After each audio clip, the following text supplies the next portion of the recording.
dentist chair a while back, and the dentist was asking me why I seemed so anxious and why my fingers were digging so deeply into the chair where I was sitting, and it made me think back to why I dread going to the dentist, and it had to do with the very first root canal that I ever had.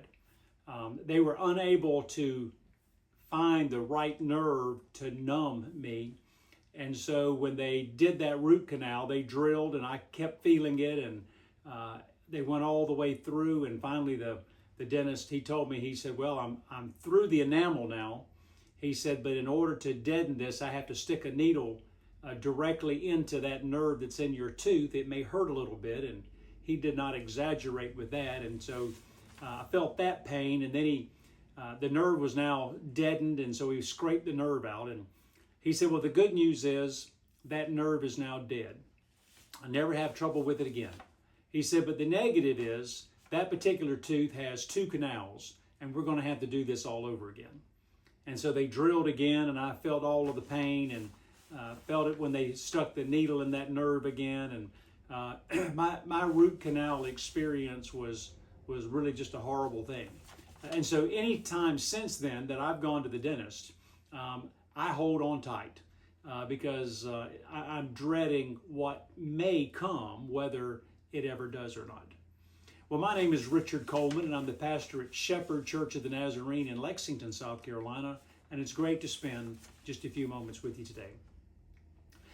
I've been looking in the Old Testament, and I enjoy the Old Testament. I enjoy looking at other people's lives and kind of see what's going on with them, the decisions they made, good or bad, and it helps me maybe not make a bad decision like some of them did.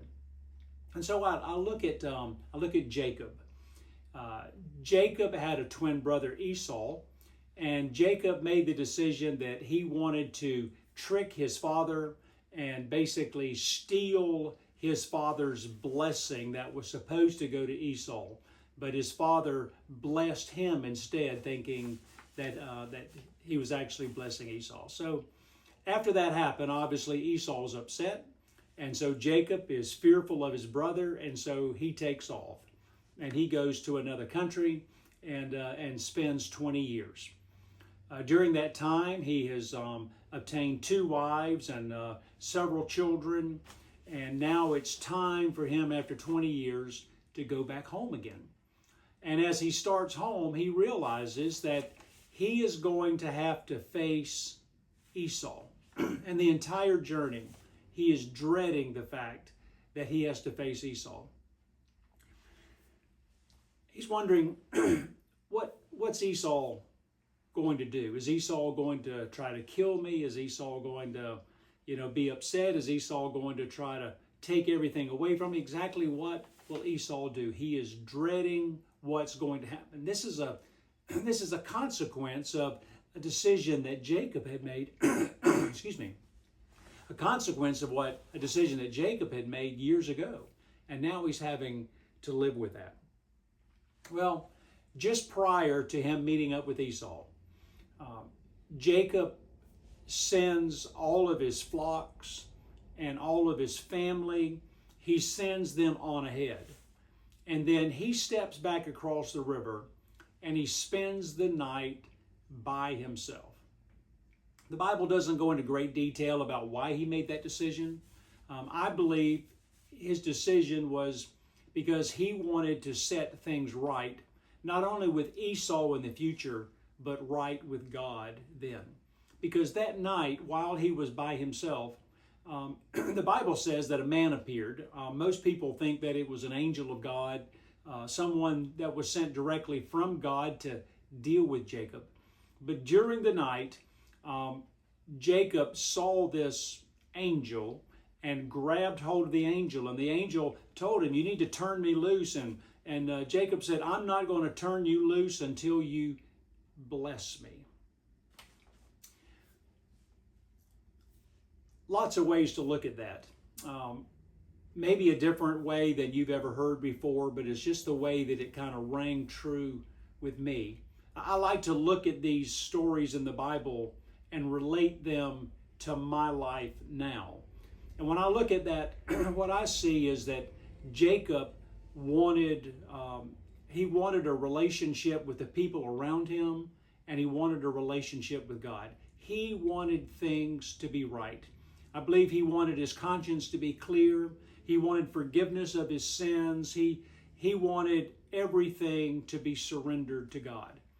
And so when I think about my life and your life, I believe Jacob had reached a place where he realized that all of those possessions that he had, and even his family, that before any of those could be of true consequence to him, he needed to surrender all of those things to God and put God first in his life.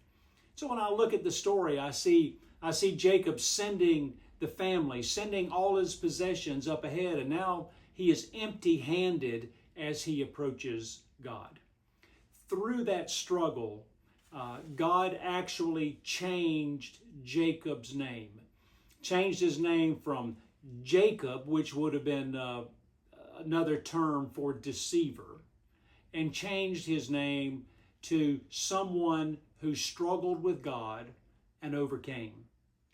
And when I think of that interpretation, I look at that saying that he came to a crisis moment in his life where he had to make a decision. What was the most important thing in his life? Was it his family, and was it all the things that he owned, or was it his relationship with God?